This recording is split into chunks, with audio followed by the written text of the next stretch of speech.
So, this is not something I really wanted to do, thus being the reason I've been putting it off, but due to some recent comments, I feel it's about time I set this straight.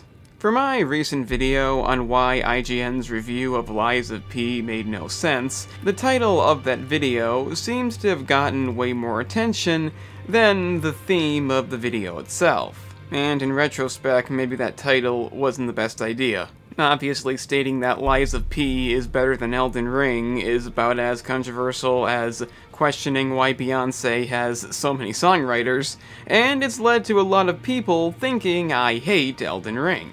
But the funny thing is, I've never actually said I hate it, and that's because I don't. I just don't like it as much as any other Souls games made by Miyazaki. Now, Dark Souls 2 is fucking dog shit that can burn in hell, and I'm not just saying that because the B team made it, I'm saying that because it's fucking dog shit that can burn in hell. With Elden Ring, that's not the case, and I can see why some people may think I don't like it, but in actuality the game is just fine, given that's what you want in a Souls-like game. One thing that has to be addressed is in the past I did make 2 videos on Elden Ring, things I like and things I fucking hate, and in both those videos I basically state that the game is amazing.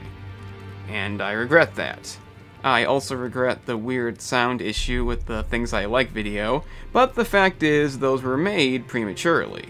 I took my time playing the game the first time, not really wanting to rush it, and as a result, I put out a few videos without truly understanding the game. As to the points made in those videos, I do still stand by them. Like I said, I don't think the game is bad, but even the things I hate about it don't matter that much at the end of the day. Yeah, the dungeons were a stupid idea, the horse combat isn't that great, but overall, it comes down to a few things, one of which being the fact that you can make the game way too easy, but I guess that couldn't be helped, and most notably, the summoning.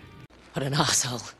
It's similar to what you can do in the old Souls games, in which you'd summon NPCs and other players to assist you, which was something you primarily did if you really couldn't get past something. The only time I ever used it was on the Moonlight Butterfly, because that boss was literally just stand and wait, and as a payoff for doing this, the respective boss would gain more health, making it all the more clear it's not the best way to play the game. I've seen a lot of people make guides using this, including IGN, and given that it's a guide, that kind of makes sense, but personally, I don't see the point of playing the game if you're going to do this. I'm not against anybody doing it, but I definitely don't see the need to expand upon this.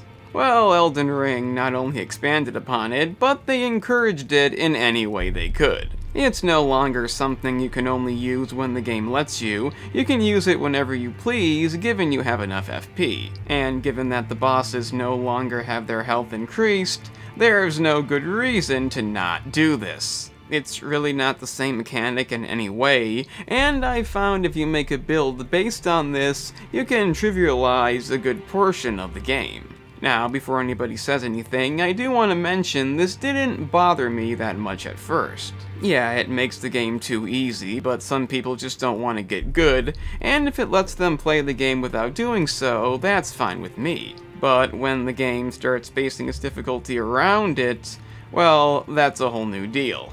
And despite what some people may think, I'm not just talking about spirit summoning, nor am I just talking about the Godskin duo. Yes, it is a boss specifically designed to encourage summoning, but it's not the only boss in the game with terrible design, and obviously summoning is not the only way to beat it. There are lots of ways to make the game easy, given you can go anywhere you want from the beginning. You don't need summoning to break the game. I know some people can beat the duo without doing anything cheap, and, you know, good for you, but I don't believe for a second that's what they had in mind. This is a boss when 2 reskinned enemies, incredibly difficult in their own right, attack you at the same time, throw magic at you at the same time, don't separate that often, and even the area they're in only provides you cover temporarily. If you manage to kill one, it simply respawns seconds later, and the health bar they share is big enough for 2 bosses. That's basically what it is. You fight 2 bosses at once with the expectation that you do something to make it easier, and that's by no way satisfying. If this was the only boss in the game like that, if you had to invest in some kind of cheap strategy to beat one part of the game, I could get past that. But unfortunately, that's not the case. Shocking. No, this design philosophy affects way more than just one boss. I won't mention the most obvious example because at least you don't have to fight that.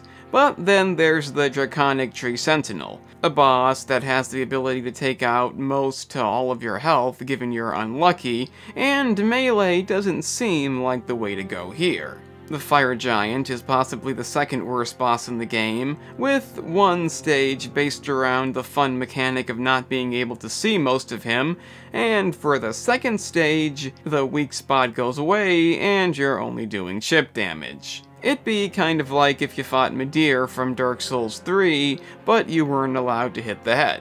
Sounds fun, doesn't it? The game had a chance to end on a high note with Radagon, but then they make you fight the Elden Beast, which is a slow, cheap, tedious encounter, in which if you fail, you have to fight Radagon again, because that's the only way you'll get good.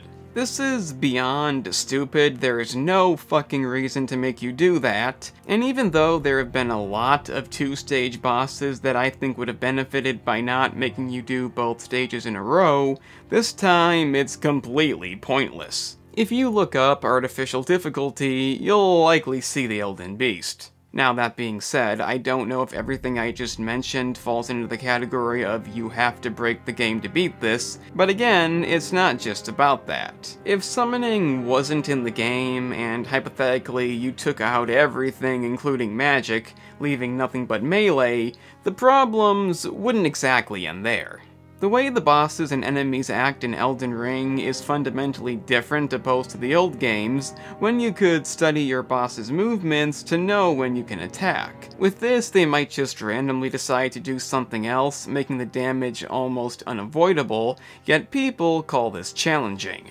A stamina bar is completely absent for them, staggering is sometimes not possible no matter what you do, and being able to predict their attacks is more times than not a thing of the past. A lot of people seem to love this stuff, their only concern being extreme difficulty, and to many, by pointing this out, it means I'm just not good. They couldn't do it!